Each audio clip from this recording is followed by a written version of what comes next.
likely to be given a crutch when times get hard. If you look back over history, when a black woman can't feed her child, she gets a check from the government. When a black man can't feed his child, he goes to jail. So for right now, we're not really concerned about whether somebody likes us. Black men have started to step and be more logical, and they're going to save the country. I think that the black community does actually need strong nuclear families, but not because we're black, but because that's the natural order. Because when God looked at man, he said it's not good for man to be alone. He gave him a woman.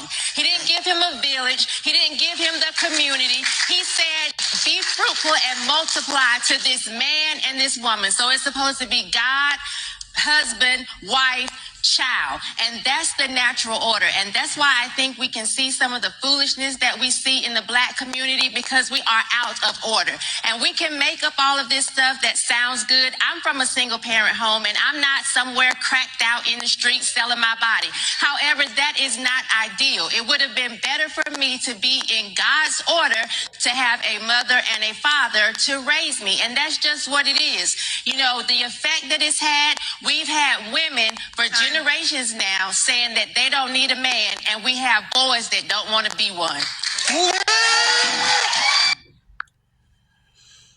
Oh, wow. This is Big Hawk, that Yonkers native, the host of Street Talk, bringing you street news from here and all over. She broke down a lot of things. Like she said, a female gets a check from the government, but if a man don't pay his child support, he's going to jail.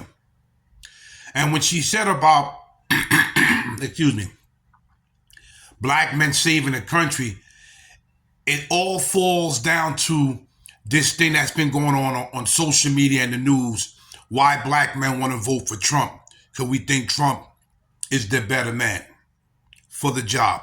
It had nothing to do about being a woman. We don't care about that. We don't. And like she said, you know, God made us to be together. But you have, like she said, there's a lot of females saying, I don't need a man. So you're saying you don't need a man. When bill gets high, what happens? You don't need a man. If you have a strong man and somebody tries to break in your house, but you don't need a man, you're going to be in trouble. You do need a man, because if you have a boy, especially a boy, he's going to need that father, especially if the man that you got is a good father figure, is a strong man. He's going to need a man to guide him. Or if you have a female as a daughter, a girl, she's going to need a bodyguard to protect her and let her know what guys are all about. Period. That's just the way it is. You understand? And this is why she said one thing. Our community's messed up because our men are not there. Some of them are messed up drug dealing, or some of the females are messed up. So our community is slipping and sinking like a sinking ship right down the drain. So you do need a man. Like, share, subscribe, and leave a comment on what you think. This is Big Hawk, that Yonkers native, the host of Street Talk, bringing you street news from here and all over. Peace.